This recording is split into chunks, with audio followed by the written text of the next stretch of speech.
அடிபட்டுக்கிட்டே இருக்கும். எனக்கும் சரி, துருவுக்கும் சரி அடிபட்டுக்கிட்டே இருக்கும். எனக்கெல்லாம் ஒரு கட்டத்தில் என்ன சொல்லிச்சுன்னா, இந்த படத்தை நம்ம பண்ணுறதுக்குள்ளே ஏதாவது நடந்துருமோ அப்படிங்கிற பயம்லாம் வந்துச்சு எனக்கு. வில்லேஜ் பிளேயர்லேருந்து நேஷ்னல் பிளேயர் வரைக்கும் இந்த படத்துக்குள்ளே விளாண்டுருக்காங்க. எனக்கு ஒரு டவுட் இருந்துச்சு, துருவுக்கு வந்து கபடி சொல்லி கொடுக்குறதா இல்லை அந்த 150-100 கபடி பிளேயர்ஸ்க்கு ஆக்டிங் சொல்லி கொடுக்குறதான்னு சொல்லி. அப்போ எனக்கு தோணுச்சு, இவங்களுக்கு வந்து ஆக்டிங் சொல்லி கொடுத்தது ரொம்ப கஷ்டம். இப்போ ஒரிஜினலாக துரு கபடி சொல்லி கொடுத்துட்டோம்னு வச்சுக்கோங்களேன், துரு அவங்க கூட மெர்ஜ் ஆகிடுவான். அப்படி துருவு கபடி சொல்லி கொடுத்து 2 வருஷமாக சொல்லி கொடுத்து அந்த 100 பிளேயரோட மெர்ஜ் பண்ணி இந்த படத்தை எடுத்துருக்கோம். ரொம்ப பெரிய ஹார்ட் ஒர்க்கர் துருவ், பயங்கரமான ஹார்ட் ஒர்க். அது என்னன்னா, இந்த படத்தில் வந்து என்னோட பிரமிப்பு அப்படிங்கிறது துருவோட உழைப்பு தான். ஏன்னா இது நீங்கள் படம் பார்க்கும்போது உணர்வீங்க.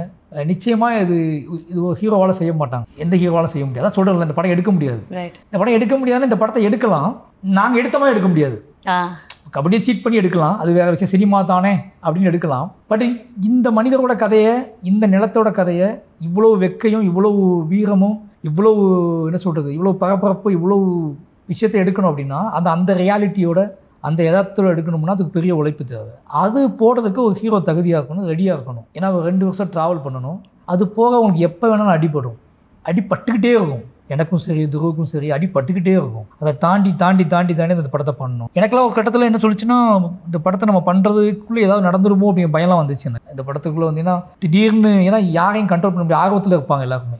நம்ம ஒன்று கம்போஸ் பண்ணிட்டு வருவோம், எல்லாம் கத்துவாங்க போவாங்க, திருப்பி நம்ம ஏதாவது ஒன்று எடுக்கும்போது டக்குன்னு ஆர்வமாக பையன் மறந்துடுவான். நம்ம சொல்லி கொடுத்ததை மறந்துட்டு அவன் ஒரிஜினல் ஆடிடுவான். இப்படி நிறைய சம்பவம் நடக்கும். இது எல்லாம் மீறி துருவ வந்து என் மேலே நினச்ச நம்பிக்கை. எப்படி பார்த்தாலும் மார்க் சார் பார்த்துக்குவார், மார்க் சார் நம்மளுக்கு பார்த்துக்குவான்னு சொல்கிறாங்க. நானும் அவனை பார்த்துக்கணும் அப்படிங்கிறனால 2 பேருமே ஒரு சரியான என்ன சொல்கிறது, அவன் என்னை முழுசாக நம்பினது, நான் அவனுக்கு முழுசாக ஏதாவது கொடுக்கணும்னு நம்பினது. இப்போ எனக்கு நான் இந்த படம் முடிச்சதுக்கப்புறம் தான் எனக்கு வந்துச்சு, இந்த படத்தை நிறைய பேர் பார்த்துட்டு என்னை பாராட்டினதுக்கப்புறம் தான் எனக்கு தோணுச்சு, நான் இந்த படத்தை அவனுக்கு கொடுத்துட்டேன் கிஃப்டா. ஏன்னா அவன் போட்ட உழைப்புக்கு. ஏன்னா இந்த படம் ஆரம்பித்தப்போ அவர் வந்து ப்ராக்டிஸில் இருக்கும்போது நிறைய நியூஸஸ்லாம் போட்டுட்டு இருந்தாங்க, ஒரு சினிமா தானே எடுக்கிறாங்க, அதுக்கு ஏன் ஒரு ஹீரோ கூட்டிகிட்டு போய் இவ்வளோ கஷ்டப்படுத்தணும் அப்படின்னு சொல்லி.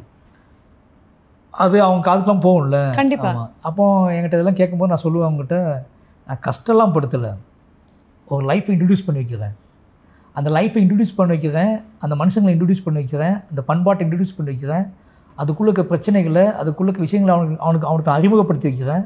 அதுக்கே அவன் கூட ட்ராவல் பண்ணிகிட்ருக்கான். சினிமாங்கிறது வெறுமனை வந்து படம் நடிச்சுட்டு போகிறது கிடையாது. அவர் மனிதர்கள் அந்த ஒரு படத்தின் மூலமாக ஏதோ ஒரு விஷயத்தை அந்த நடிகர்களும் அந்த இயக்குனரும் அந்த டீமும் ஏதோ ஒரு விஷயத்தை தெரிஞ்சுக்கிறாங்க புதுசாக. ஆமாம், படம் பார்க்குறது வேறு, அந்த படம் எடுத்து முடிப்பது வரைக்கும் அவங்க ஏதோ ஒன்று தெரிஞ்சுக்குவாங்கல்ல, ஏதாவது ஒரு விஷயத்தை தெரிஞ்சுக்குவாங்க, ஏதாவது ஒரு கான்ஃப்ளிக்ட்டை, அந்த கான்ஃப்ளிக்ட்டுக்கான காரணத்தையும் கான்ஃப்ளிக்ட்டுக்கான தீர்வையும் அவங்க தெரிஞ்சுக்குவாங்க. எல்லா படத்துலையும் ஏதாவது கான்ஃப்ளிக்ட் இருக்கும். அந்த கான்ஃப்ளிக்ட் ஒரு மக்கள் சார்ந்ததாக தான் இருக்கும். அந்த கான்ஃப்ளிக்டில் ஒரு எமோஷ்னல் இருக்கும், ரிலேஷன்ஷிப் இருக்கும். நம்ம என்ன பண்ணிக்குவோம், நம்ம நடிக்கும் போதும் சரி, எடுக்கும் போதும் சரி, நம்ம அதை வழியாக புரிஞ்சுக்குவோம். அப்படி துருவுக்கு அவன் கேள்விப்படாத அல்லது அவன் பார்த்திராத அவன் ஊர்லேயே அவங்க அப்பாவை அவனை கொண்டாடின மக்கள் இருக்காங்க. அந்த மக்கள் கூட்டிகிட்டு போய் காட்டுறேன், அந்த கல்ச்சரை காட்டுறேன். அவன் அது மூலமாக பயங்கரமாக லேர்ன் பண்ணிக்கிறான், ஸ்ட்ராங்காக மாறுறான், இன்னும் பல வருஷத்துக்கு சினிமாவில் தாக்கு பிடிப்பான். அதுக்கான காரணம் என்னென்னா, ஒரு பெரிய பேஸ்மெண்ட் கிரியேட் ஆகிருக்கு. இதுக்குள்ளே தான் அவனுக்கு கபடி சொல்லி கொடுத்துருக்கேன்.